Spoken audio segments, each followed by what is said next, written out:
राजौरी से इस वक्त बड़ी खबर आ रही है। मुठभेड़ में 2 आतंकी मारे गए हैं।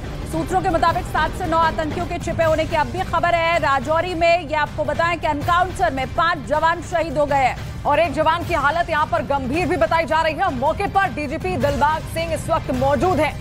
एडीजीपी मुकेश सिंह भी मुठभेड़ वाली जगह पर ही इस वक्त पहुंचे हुए हैं। राजौरी में सुरक्षा बल और आतंकियों के बीच एनकाउंटर लगातार चल रहा है। सुबह राजौरी के कुंडी के घने जंगलों में आतंकियों के छिपे होने की खबर मिली थी, जिसके बाद सेना के ऑपरेशन त्रिनेत्र शुरू कर दिया। फिलहाल राजौरी में इंटरनेट सेवा को बंद कर दिया गया है। बड़ी खबर आपको हम राजौरी से बता रहे हैं। यहाँ पर 2 आतंकवादी सेना के जवानों ने मार भी गिराया है, लेकिन खबर यह है कि 7 से 9 आतंकी अब भी इस इलाके में छिपे हुए हैं और इसीलिए एनकाउंटर लगातार जारी है। तो सर्च ऑपरेशन लगातार यहां पर चल रहा है और किस तरीके से घने जंगलों का अक्सर आतंकवादी फायदा उठाते हैं और वही यहां पर होता हुआ भी दिख रहा है। कोमल इस वक्त हमारे साथ फोन लाइन पर जुड़ गई है। कोमल, फिलहाल क्या स्थितियां राजौरी में, किस तरीके से सर्च ऑपरेशन को आगे बढ़ाया जा रहा है?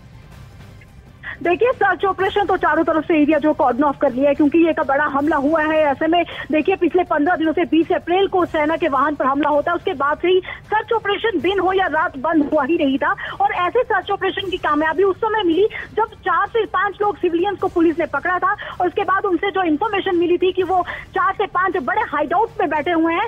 ऐसे में वो एक ही एरिया में नहीं बैठे थे, बल्कि अलग अलग जंगलों के अलग अलग एरियाज में, अलग अलग गाँव में उन्होंने बड़े ठिकानों को अंजाम दिया था। उन ठिकानों में वो बाहर से ही लोकल की मदद से खाने पीने का सामान लेके और हथियारों के बड़े जखीरे के साथ वहां मौजूद थे।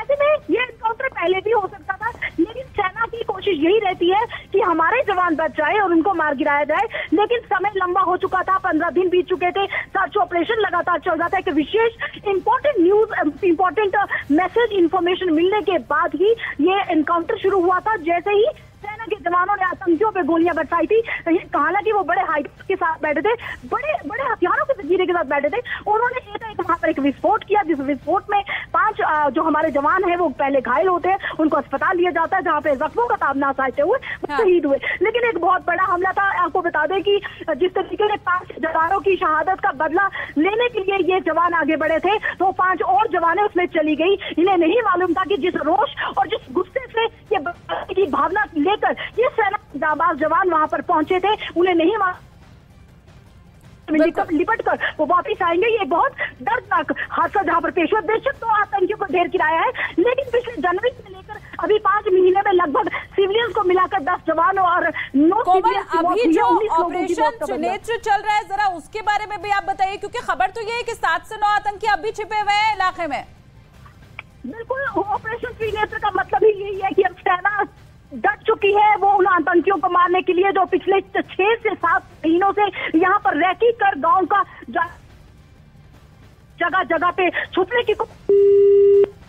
और जिस तरह से ऑपरेशन त्रिनेत्र चल रहा है, ऑपरेशन क्लीन ऑल आउट, जिस तरह से आतंकियों के खिलाफ ये ऑपरेशन चल रहा है, ऐसे में 2 आतंकी ढेर कर दिए गए हैं और अब हेलीकॉप्टर की मदद से भी सर्च ऑपरेशन, क्योंकि सघन जंगल का ये इलाका है और ऐसे में चप्पे चप्पे पर अब निगरानी की जा रही है बाइक से और हेलीकॉप्टर से। ग्राउंड जीरो पर मौजूद हमारी सहयोगी बता रही हैं किस तरह से चल रहा है ये पूरा ऑपरेशन।